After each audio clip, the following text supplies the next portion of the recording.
riot. We were not the perpetrators, we were the victims. But it took 80 years to get the state of Oklahoma to acknowledge that.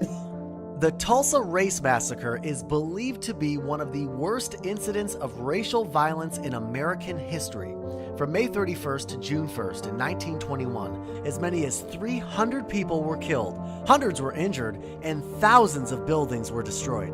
On June 1st, they began to systematically destroy neighborhoods, and they had airplanes dropping things down on people's houses, and they had made up their minds to clear the entire area of black people. It started after a newspaper reported a black man tried to sexually assault a white woman.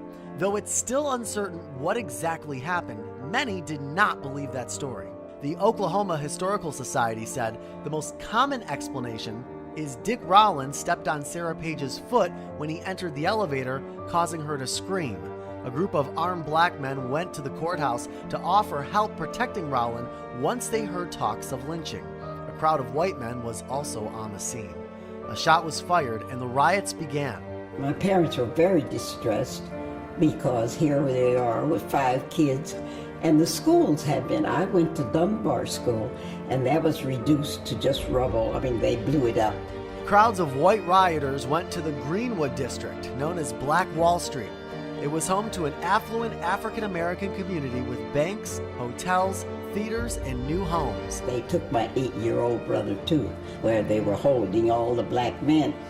And we didn't know, because we lived on one side of town and they lived on the other.